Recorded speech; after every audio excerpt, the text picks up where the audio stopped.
Dottore Carmelo Lodico è direttore sanitario del centro Ippocrate del Villaggio Mosè. Al suo centro, ecco, come vi state attrezzando? Che misure state prendendo? Noi stiamo per eseguire le direttive date dalla SINE, che sarebbe la Società Italiana di Nefrologia. In che cosa consistono queste direttive? Il paziente dializzato, appena arriva al centro, al paziente dializzato, appena arrivato al centro, viene messa la mascherina, viene spruzzate con tipo dell'ipoclorito di sodio con la mutina le mani o il braccio dove c'è la fistola e successivamente mette i guanti. La mascherina e i guanti li tengono durante tutta la dialisi.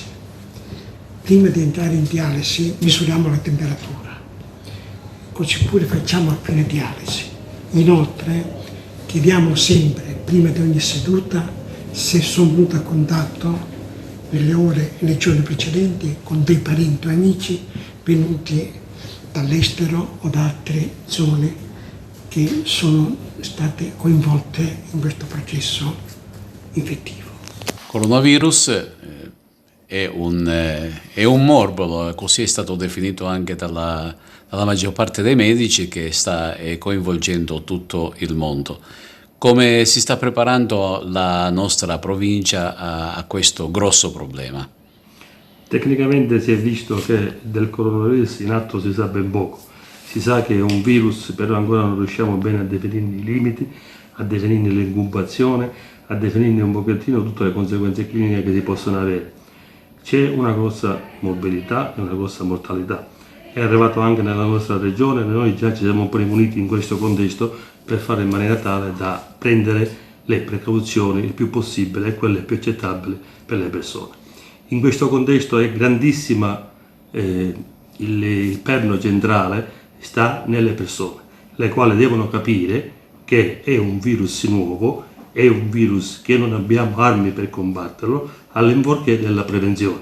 Quindi è importante che le persone capiscano che devono stare a casa, che devono evitare le promiscuità, che devono usare sempre i presidi da tutti consigliati, come le mascherine e quant'altro, in maniera tale da isolare completamente il virus. Possiamo vincere la battaglia solo e esclusivamente se tutti siamo uniti. Uniti possiamo fermare il virus. Per questo ci vuole coscienza delle persone in maniera tale che il virus venga a essere debellato. Senza di questo non abbiamo altre armi con cui poter, diciamo così, combatterlo in questo contesto.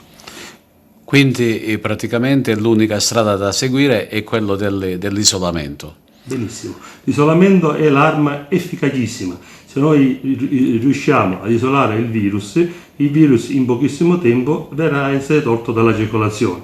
Ma se ci sono persone che vanno in giro per il mondo e via dicendo eccetera eccetera, questo può creare grossi problemi e delle grosse ripercussioni, anche in considerazione del fatto che noi non abbiamo molti posti nei vari ospedali per poter dare una terapia reale a questi pazienti che hanno di bisogno, che in realtà sono sempre problematiche inerenti alla problematica cardiorespiratoria, quindi i posti di intensività ce ne pochissimi e quindi è importante dopo evitare in questo periodo un sovraffollamento degli ospedali stessi. Guanti e mascherine sono le armi efficienti per cercare di tamponare la situazione? Efficientissimi in questo contesto ed è l'unico che noi abbiamo.